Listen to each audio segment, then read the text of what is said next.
servir al Señor, y pues estamos muy, muy agradecidos con el Señor porque siendo tan indignos y pecadores, Él usa estas vasijas de barro para su honra y gloria. Qué bueno, pastor, qué bueno, me da gusto que muchos muchachos hayan sido llamados a servir a Dios. Y pastor, esta mañana, ¿cuál será el tema del que nos vas a predicar? Adorando en fe. Amén, pastor, adorando en fe. Pues te dejamos los micrófonos, pastor, adelante, el tiempo es tuyo. Muchas gracias, hermano. Bien, hermanos, muy buenos días tengan todos los que nos están escuchando. Primeramente, agradecerles a todos su atención de antemano y unos saludos a los hermanos que nos están escuchando por primera vez en Estados Unidos, el hermano Juan Padilla, los hermanos de la Iglesia Bautista High Point en Austin. Entonces, pues un saludo para todos y esperemos que pues sea la primera vez de muchas que sigan escuchando esta estación de radio. Y bueno, hermanos, por lo general yo estoy los viernes en la mañana de 6 de la mañana a 7, pero hoy por ocasión especial vamos a estar este día, jueves de 7 a 8, pero normalmente estamos de los viernes de 6 de la mañana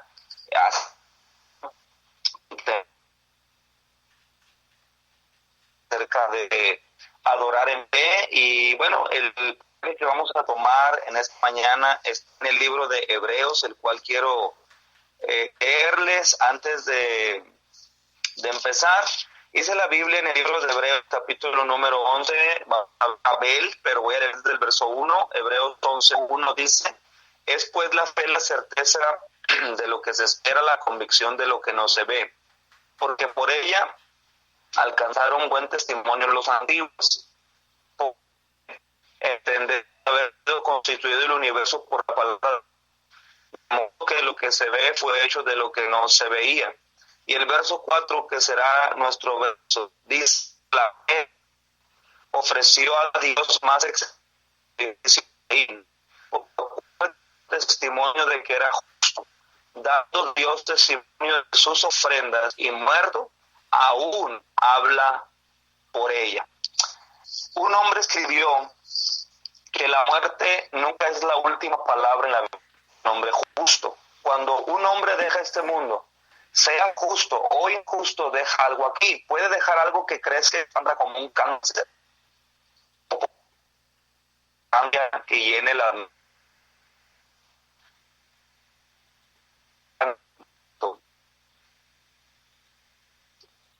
personas que están muertas aún hablan. Dice la Biblia que él aún habla por la ofrenda que él hizo. Este personaje llamado Abel, que vivió cuando la tierra era nueva, probablemente la segunda generación de la humanidad, él tiene algo que enseñarle al hombre moderno. Dice que él aún está hablando, aunque nosotros seamos muy sofisticados y muy tecnológicos y tengamos muchas cosas que él no tenía. Realmente él tiene que enseñarnos algo a nosotros más que nosotros a él. Aunque Abel vivió en una época muy distante, en una cultura muy diferente, quizá con mucho menos conocimiento de Dios del que nosotros tenemos, porque en Cristo se nos han revelado muchas cosas que a él probablemente no le habían sido reveladas. Sin embargo, qué contraste que él tiene que decirnos cosas muy relevantes en esta era actual. Sabemos que el tema de Hebreos 11 es la fe, ya que el escritor de Hebreos estaba hablando a personas que estaban tratando de regresar al antiguo sistema, al antiguo pacto. Y el escritor de Hebreos, generalmente en el capítulo 11, a partir del verso 3, empieza con la frase por la fe, por la fe, por la fe, por la fe. Eso indicaba y les está diciendo a los judíos: por favor, date cuenta que desde el principio la fe ha sido el medio para llegar a Dios. Pablo también nos dice en el libro de Efesios capítulo 2, dice que por la fe es que obtenemos la salvación. Así que Abel es la primera persona en una larga lista de hombres fieles que nos enseñan algo sobre la vida de fe. Aparte de los otros que se mencionan en Hebreos 11, que nos ilustran algo de la fe pura. Por ejemplo, tenemos a Enoc, versículo 5, por la fe fue traspuesto para no ver muerte y fue hallado. Y luego dice el verso 6, pero sin fe es imposible agradar a Dios. Y el verso o la palabra clave en el libro en la historia de Enoc es que Enoc recuperó la comunión con Dios. La fe es comunión con Dios. Abel, la fe es adorar. Noé, la fe es obediencia. Y así nos podemos ir uno por uno. Y darnos cuenta de que la fe es activa. La fe no es pasiva. Hay gente que dice, cristianos, yo tengo fe, pero se la pasan de brazos cruzados en sus iglesias. La Biblia dice que una persona que tiene fe adora, una persona que tiene fe obedece, una persona que tiene fe camina con Dios. Moisés dice que rehusó llamarse hijo de la hija de Faraón. Una persona que tiene fe toma decisiones correctas. Así que, hermano, tú que me escuchas, no puedes decir que tienes fe y estar de brazos cruzados, porque estás contradiciendo la palabra de Dios. Abel nos enseña que cuando él tuvo fe en Dios, adoró a Dios ofreciendo lo correcto. Así que entendamos una cosa, hermanos, cuando tú llegas a Cristo, llegas por fe a Cristo y esa fe te va a impulsar a obrar. Así que los judíos, los lectores de Hebreos, necesitaban ver esta distinción entre la fe como el único medio que Dios acepta para salvar al hombre caído. Entonces, aquí surge una pregunta. Si Abel fue el primer hombre de fe, porque no se menciona a Adán y a Eva, la pregunta es, ¿por qué Adán y Eva no fueron los primeros hombres de fe? O en este caso Adán. Bueno, una respuesta es que Adán había tenido un acercamiento a Dios como ningún otro hombre. Y aunque Adán había pecado, todavía él tenía el recuerdo de esa bella relación y única con su Creador. Pero cuando nace Abel y Caín, ellos fueron los primeros en necesitar una fe en un sentido completo, porque ellos nacen completamente en pecado. Por eso Abel es tan importante. Él fue el primer hombre de fe. Y es importante entender esto. La fe que él tuvo fue para salvación. La fe que él tuvo fue para su salvación personal. Así que Abel creyó a Dios, y como creyó a Dios, ofreció un sacrificio. Como ofreció un sacrificio de sangre, obtuvo la justicia que es por la fe. Y como obtuvo la justicia que es por la fe, él es una voz que aún habla. Y lo que Abel dice es, el justo por la fe vivirá. Así que cuando Dios saca a Adán y a Eva del huerto por el pecado violó la comunión con Dios y les quitó el derecho de estar en su presencia. Pero en ese mismo momento, y eso me encanta de Dios, en el momento en que Dios les da el juicio y los saca del huerto del Edén, ahí está su gracia.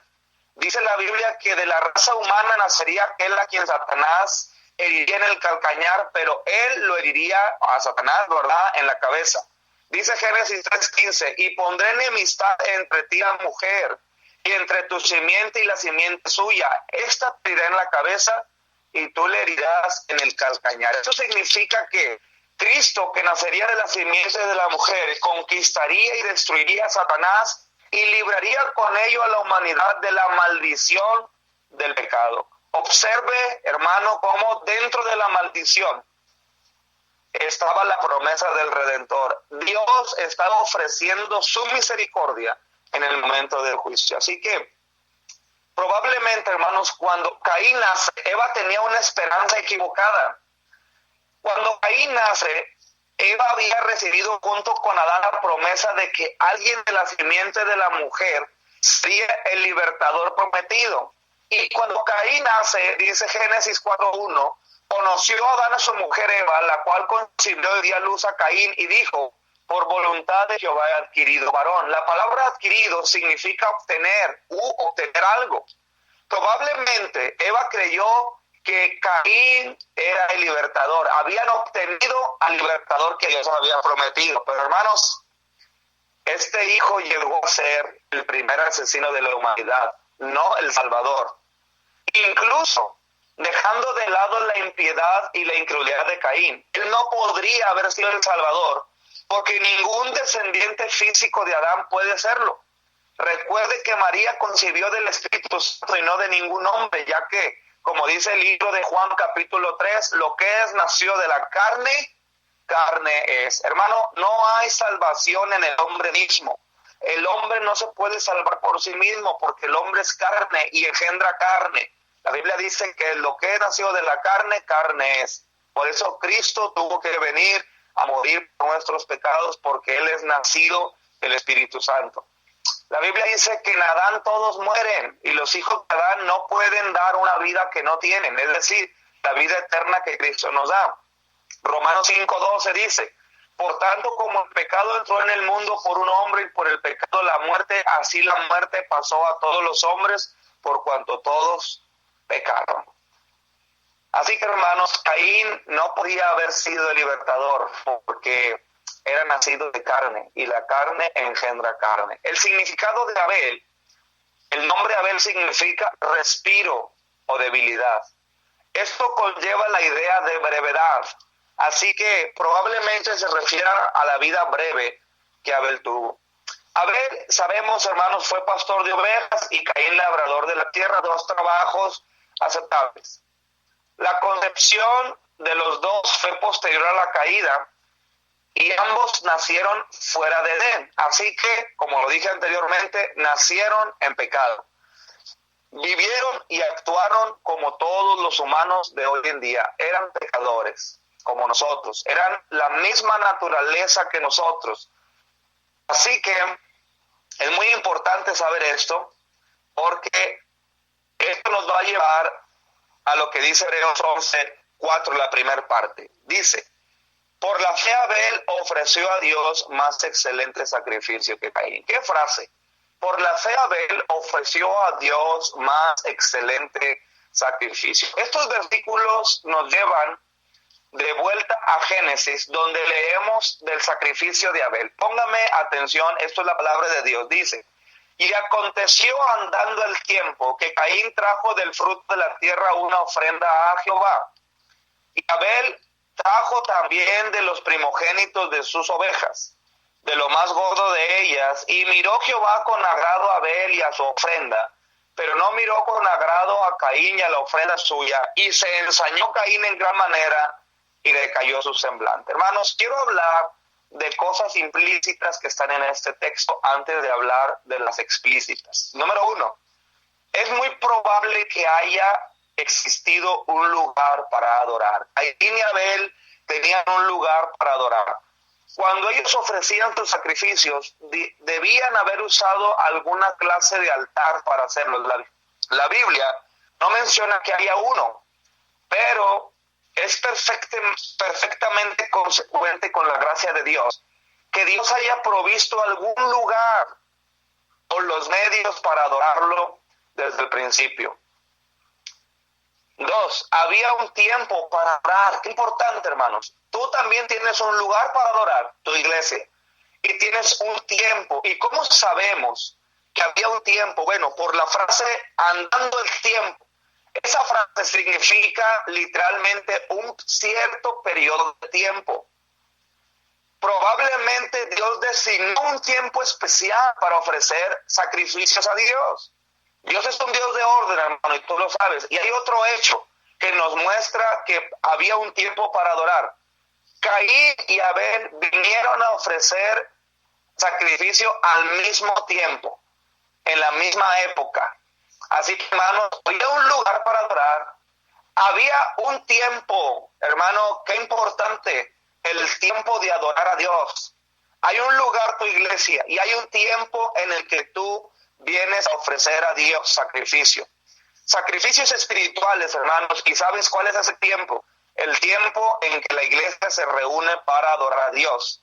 Qué triste es que muchos hermanos en el tiempo de adorar a Dios prefieren ir de paseo, prefieren usar su tiempo para quedarse en casa. Hermano, te exhorto, es el tiempo de adorar a Dios y es el tiempo en el que tienes que estar en el lugar correcto. Pero hermanos, si había un tiempo y había un lugar, también había una forma de adorar. Dios había designado la forma de adorar. Caín y Abel sabían cómo debían adorar a Dios. Dios siempre ha sido un Dios